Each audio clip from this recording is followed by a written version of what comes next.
अस्सलाम वालेकुम, welcome to Lahori Kiran's kitchen. तो कैसे हैं आप सब।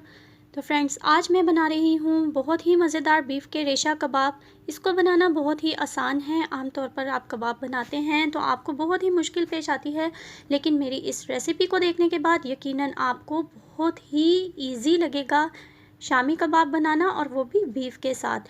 तो चलिए रेसिपी को फुल वॉच कीजिएगा, पसंद आए तो लाइक कर दीजिएगा और मेरे चैनल को सब्सक्राइब कर लीजिएगा। तो चलिए स्टार्ट करते हैं। तो बीफ के रेशा कबाब बनाने के लिए मैंने यहाँ पे दाल ली है आधा किलो दाल लेकर इसको भिगो कर रख दिया है। आधा किलो ही मुझे बीफ चाहिए और बोनलेस बीफ लेना है आपने।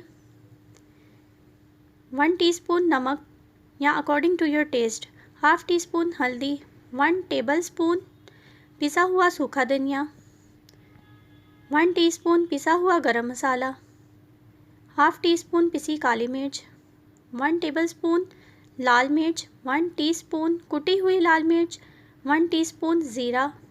तो ये था इसके स्पाइसेस। और चाहिए 1 टेबलस्पून जिंजर गार्लिक पेस्ट। तो अब प्रेशर कुकर में मैं दाल को डाल चुकी हूँ, 1 लीटर पानी ऐड किया है, साथ ही बीफ ऐड कर दिया और ऐड कर दूँगी इसमें जिंजर गार्लिक पेस्ट यानी अदरक लहसुन का पेस्ट, और साथ ही इसमें शामिल करेंगे सभी मसाला जात। और सभी मसाले डाल देने के बाद मैं इसमें 1 लीटर पानी मज़ीद शामिल कर रही हूँ। टोटल इसमें 2 लीटर पानी ऐड होगा।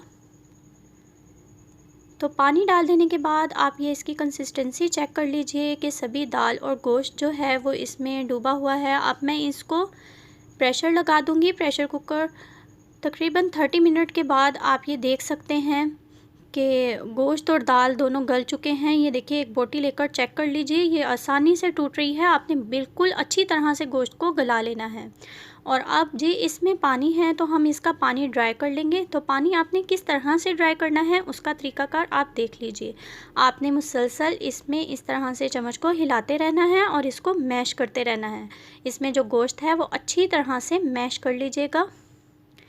तो ये देखिए, सारा गोश्त और दाल ये दोनों एक जान हो चुके हैं और ये इस तरह से है कि बिल्कुल इसमें पानी ड्राई हो गया है। अगर आप बिल्कुल इसी तरह से इसका पानी ड्राई करेंगे तो आपको ना इसको कूटने की ज़रूरत पड़ेगी और ना ही आपको इसे मशीन से निकालना पड़ेगा। तो लीजिए, अब ये इसका बैटर रेडी हो चुका है, बिल्कुल ठंडा हो चुका है। अब हम इसमें 1 प्याली भरकर कटा हुआ बारीक हरा धनिया डालेंगे और इसको अच्छी तरह से इसमें मिक्स कर लेंगे।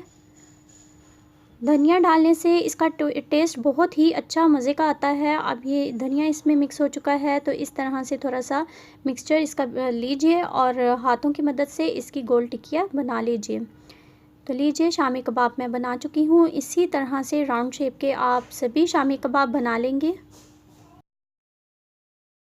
अब एक अंडा लेंगे और उसमें 1 चुटकी नमक, 1 चुटकी पिसी लाल मिर्च डालेंगे और इसको अच्छी तरह से फेंट लेंगे। अंडे को फेंट लेने के बाद जो आपने शामी टिक्कियाँ बनाई हैं उसमें से 1 टिक्की लीजिए और इसमें अंडे में डिप कीजिए और पैन में ऑलरेडी तेल गरम होने के लिए रख दें। जब तेल गरम हो चुका हो तो इसको शामी टिक्की को डिप करके अंडे में आप तेल में फ्राई कर लेंगे। तो ये देखिए, सभी टिक्कियाँ मैं इसमें डाल चुकी हूँ। जब एक तरफ से लाल हो जाए, रेड हो जाए, तो आप इसकी साइड चेंज कर लेंगे। बहुत ही आसान तरीके से मैंने शामी टिक्कियाँ बनाना सिखाई हैं आपको। तो रेसिपी को लाइक करना मत भूलिएगा। मेरे चैनल से जुड़े रहने के लिए मेरे चैनल को सब्सक्राइब करना और बेल आइकन को टैप करना बहुत ही ज़रूरी है।